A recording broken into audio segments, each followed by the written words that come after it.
नमस्कार, भारत चक्र न्यूज में आपका स्वागत है। मैं हूं आपके साथ चंदेश्वर शर्मा। विपक्षी दलों की आवाज़ को सदन से बाहर करना गंभीर मसला है। राघव चड्ढा मामले में सुप्रीम कोर्ट ने क्या कहा, आज इसी को लेकर हम चर्चा करेंगे।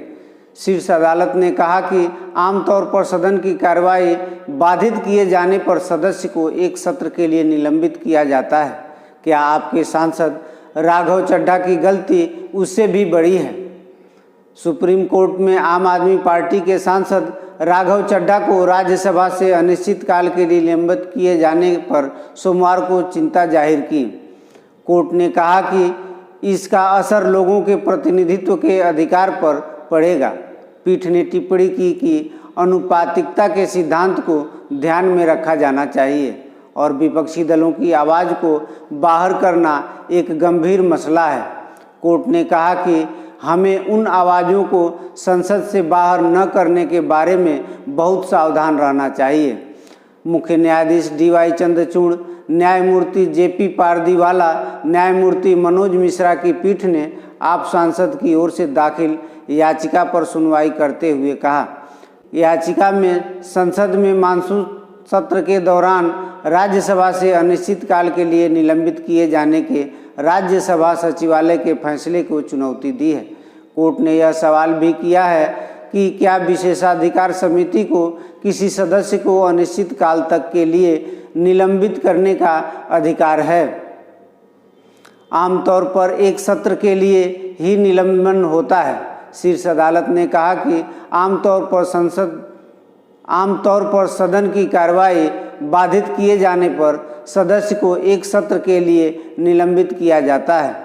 क्या आप सांसद राघव चड्ढा की गलती उससे भी बड़ी है?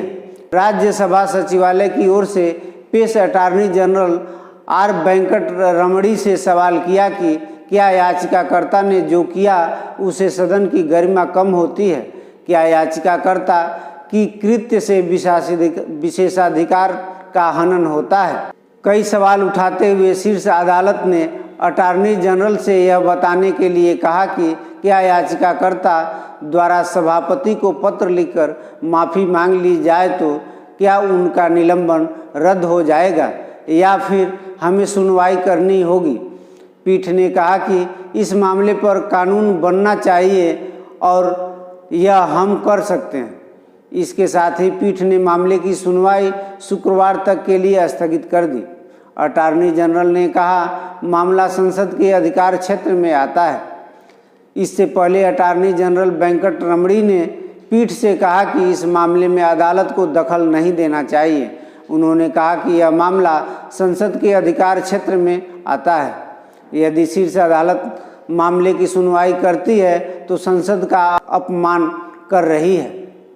आम आदमी पार्टी के नेता राघव चड्ढा की ओर से वरिष्ठ अधिवक्ता राकेश द्विवेदी ने पीठ से कहा कि उनके मुवक्किल 60 दिन तक सदन नहीं जाएंगे तो सीट को खाली घोषित किया जा सकता है। उन्होंने कहा कि ऐसे में किसी भी सदस्य को अनिश्चित काल तक के लिए निलंबित नहीं किया जा सकता। द्विवेदी ने कहा कि उनके मुवक्किल के खिलाफ विशेषाधिकार के हनन का मामला नहीं बनता और यदि बनता भी है तो नियम 256 के तहत अनिश्चित काल के लिए निलंबित नहीं किया जा सकता। मानसून सत्र के दौरान 11 अगस्त को दिल्ली सेवा संशोधन विधेयक के मसले पर 5 सांसदों के कथित तौर पर फर्जी हस्ताक्षर के आरोप में आप सांसद राघव चड्ढा को राज्यसभा से निलंबित किया गया था। उनका यह निलंबन विशेषाधिकार समिति की रिपोर्ट आने तक के लिए शीर्ष अदालत में राज्यसभा सचिवालय के खिलाफ दाखिल याचिका में पंजाब से राज्यसभा सदस्य राघव चड्ढा ने सदन से अनिश्चितकाल के लिए निलंबन किए जाने को मनमाना और अवैध बताते हुए रद्द करने की मांग की है। आज की खबर आपको कैसी लगी? इस खबर पर आपकी क्या राय है? कमेंट कर सकते हैं। साथ ही चैनल को सब्सक्राइब कर बेल आइकन को जरूर दबाएं और देखते रहें भारत चक्र न्यूज। नमस्कार, जय हिंद।